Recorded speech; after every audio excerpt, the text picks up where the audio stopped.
Louvado seja nosso Senhor Jesus Cristo. Aqueles que têm saúde não precisam de médico, mas sim os doentes.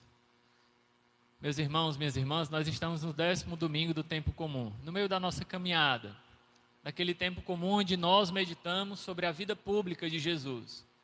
E hoje, especificamente, nós lemos no Evangelho Jesus convidando Mateus na coletoria de impostos.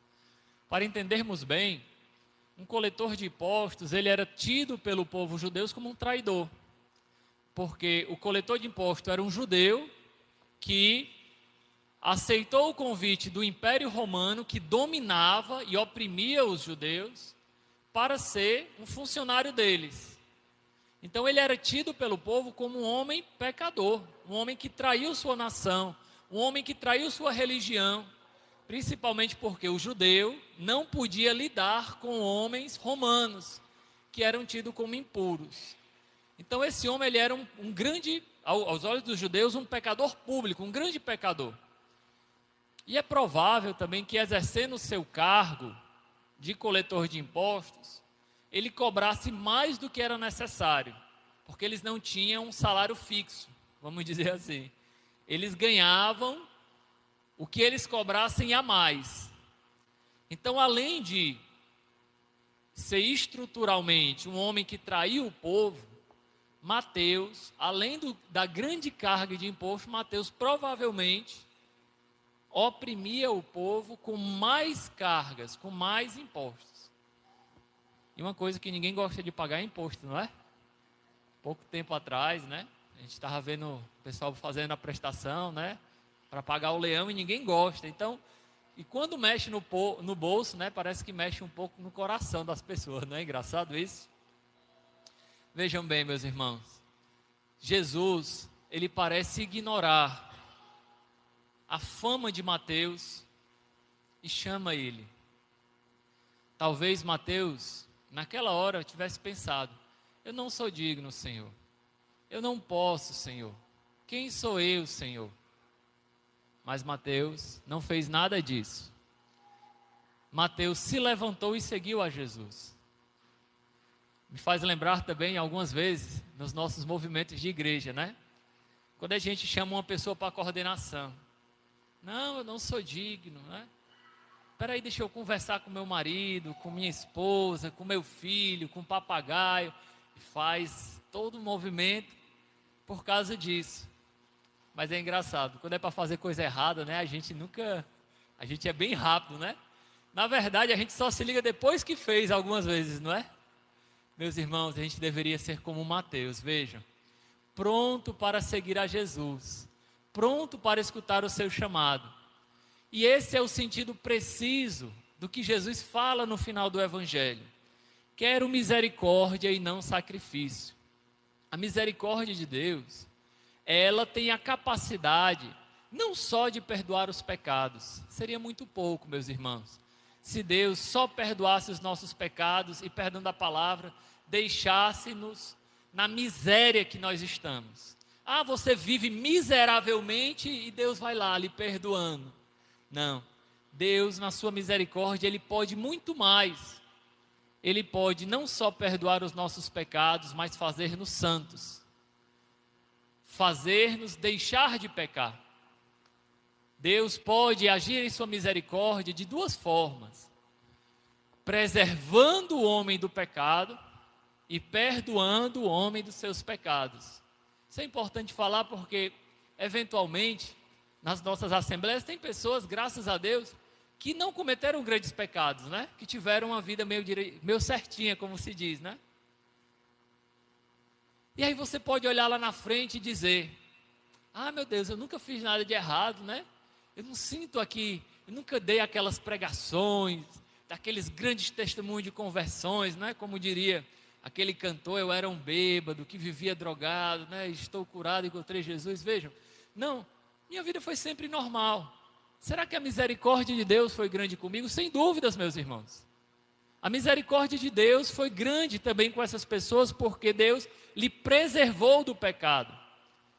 A Virgem Maria, por exemplo, recebeu a maior misericórdia de Deus. Qual foi? De ser preservada eternamente do pecado. Foi uma grande ação da misericórdia de Deus.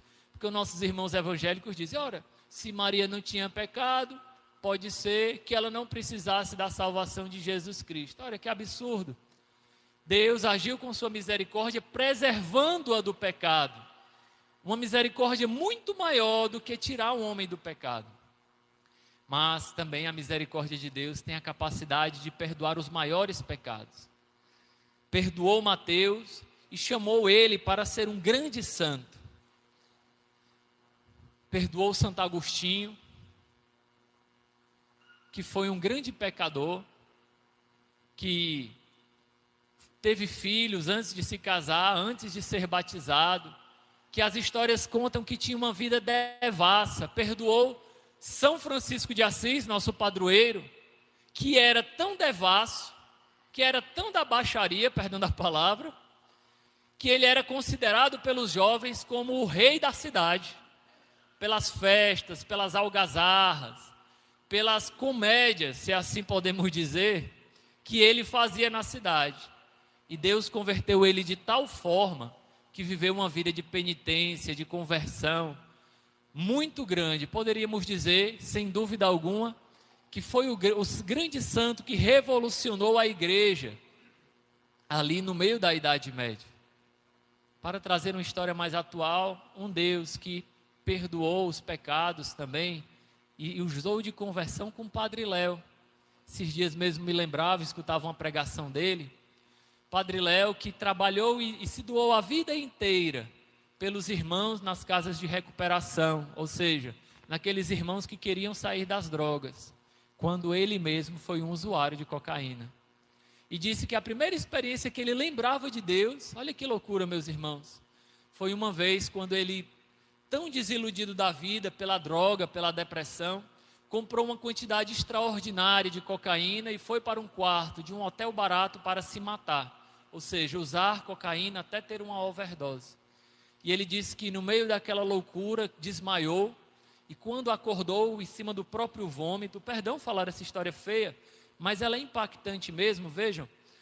Acordou no próprio vômito e viu um homem, todo vestido de branco com uma estola, que levantou ele e disse para ele que o amava incondicionalmente. Depois que ele se converteu, ele teve o entendimento que aquele homem era Jesus que tinha aparecido a ele. Que loucura, meus irmãos. Jesus que foi até as profundezas do pecado de um homem que queria se matar, usando drogas para poder resgatar e fazer dele um sacerdote. Vejam, a misericórdia de Deus, meus irmãos, não é um paizinho frouxo, que não sabe corrigir o seu filho e que fica passando a mão na sua cabeça. Deus não é assim.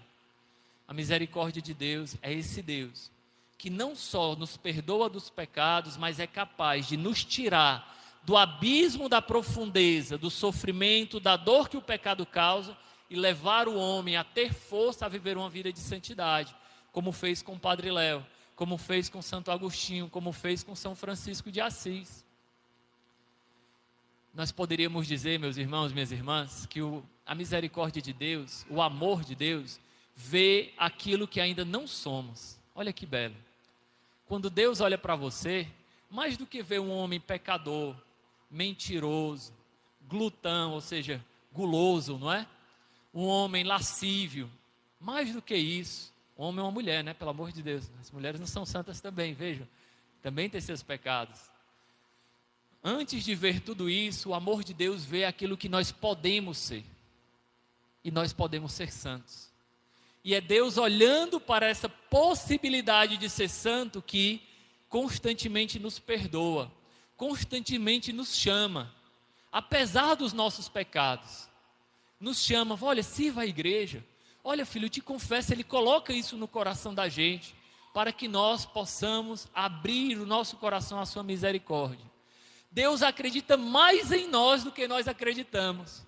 Porque talvez, se eu perguntasse na entrada da igreja, Você acredita que você é santo? A gente vai dizer o quê? Sou não. Eu acredito que 100% dessa igreja diria isso. Não, não sou santo. Mas Deus olha para nós, através da sua misericórdia, e acredita em nós. Você pode ser santo. Você pode ser um homem ou uma mulher que tem uma vida completamente inundada pela graça de Deus. A misericórdia de Deus, ela não age só no futuro. Ah, não, quando eu estiver morrendo, eu vou confiar na misericórdia de Deus, né? Deus nos livre, irmão. Já imaginou? Se nós adiando a nossa conversão, somos pegos de surpresa pela morte. Se adiando a nossa confissão, Deus nos livre. Não estou desejando esse mal para ninguém, pelo amor de Deus. Mas se adiando a minha confissão, no final da missa, não, amanhã eu me confesso. Indo para casa, sofro um acidente de carro, tenho um AVC, sofro uma parada cardíaca, e aí vou adiando a misericórdia de Deus. Quem sabe somos pegos de surpresa e não encontramos a nossa conversão. Ah, mas Deus é misericórdia. É, sempre misericórdia, que coloca no teu coração hoje o desejo de conversão, o desejo de mudança de vida, o desejo de abandonar o pecado. Como Mateus, meus irmãos, teve a loucura de levantar e seguir. Vejam, São Padre Pio diz: o passado eu confio à misericórdia de Deus, o presente eu confio à sua graça, e o futuro eu confio à sua providência. Mateus aqui nem mesmo olhou para a sua história pregressa, mas confiou tanto na misericórdia de Deus, que imediatamente se levantou. Deus nos livre, irmãos e irmãs, de julgarmos os outros, como se a misericórdia de Deus não fosse capaz de os salvar. Falo isso com muita tristeza, porque numa igreja uma vez, onde eu fiz trabalho pastoral, escutei de uma pessoa, um adulto já, estava se convertendo, estava ali trilhando seus passos de conversão, e eu escutei um comentário sobre ele, sabe? Ah, fulano de tal, viveu a vida toda na bebedeira, na perdição, e hoje acha que é só seguir a Deus. É isso mesmo. Não importa o passado. Se ele se decidir hoje por Deus, ele pode ser um grande santo.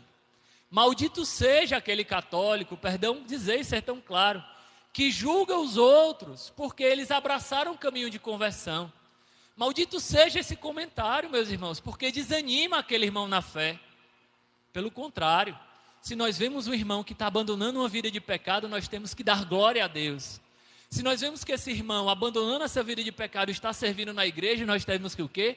Dar glória a Deus.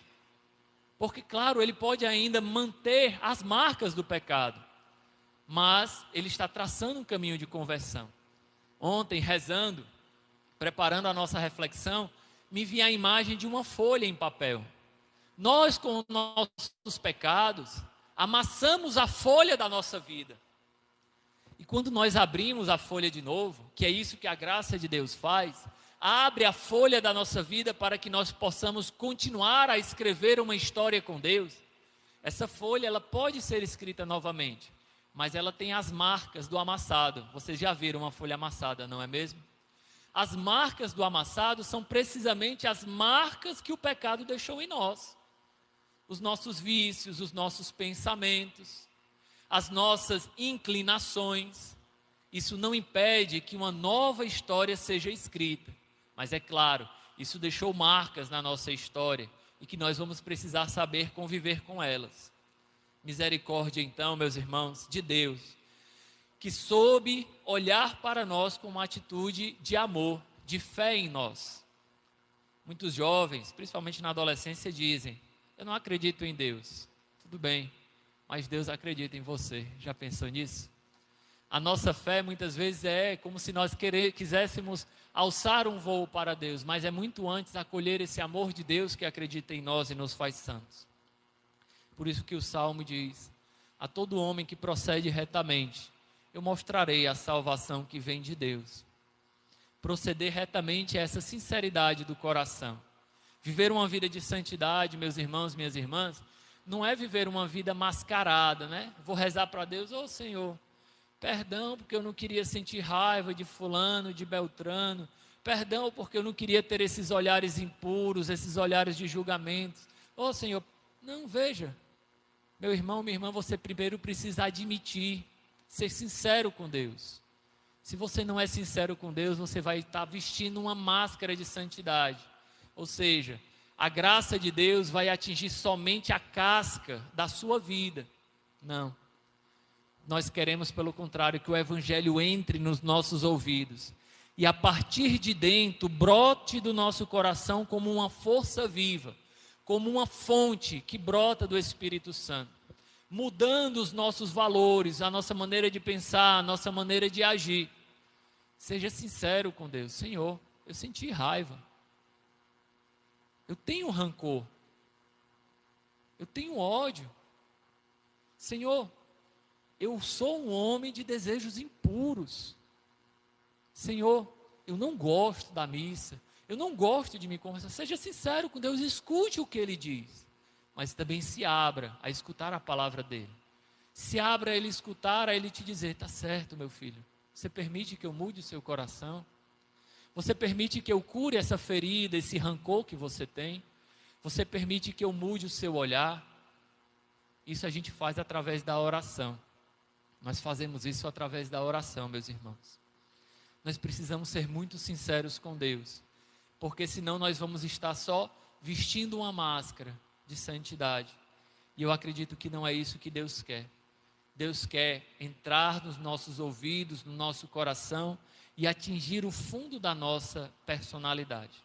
Por fim, meus irmãos, minhas irmãs, para não se delongar tanto, me lembrava de uma conversa que infelizmente tive essa quinta-feira com uma pessoa muito querida por mim. Mandei uma mensagem dizendo, olha, quinta-feira é preceito, é dia santo, vamos para a missa, não é? E aí ela respondeu assim, mas eu já estou na praia. Isso era 3 horas da tarde, né? É muito difícil, Desmal, eu já estou na praia. Certo, filha? Em primeiro lugar o quê? O reino de Deus. Fica aí na praia até 5 horas, volte para casa, tome um banho e vá para a missa. 7 horas tem missa em todo lugar, em Fortaleza, 8 horas tem missa. E eu ficava me lembrando, não dá, meus irmãos, para pegar remendo de pano novo e colocar em veste velha. Não dá para eu querer levar a minha vida de qualquer jeito e aí ficar remendando. Eu vou colocar aqui uma missa toda semana. Eu encaixo aqui, vocês entendem? Mas aí quinta-feira, olha, eu nem me lembrei, não encaixou direito. Que pena, não é? Deus é misericórdia. Que absurdo. Não dá para colocar remendo de roupa nova em pano velho. É necessário que nós tornemos a nossa roupa toda nova, ou seja, abracemos os valores do Evangelho. Mas eu não sou acostumado a fazer jejum dia de sexta-feira, a me abster de carne. Eu nunca aprendi isso.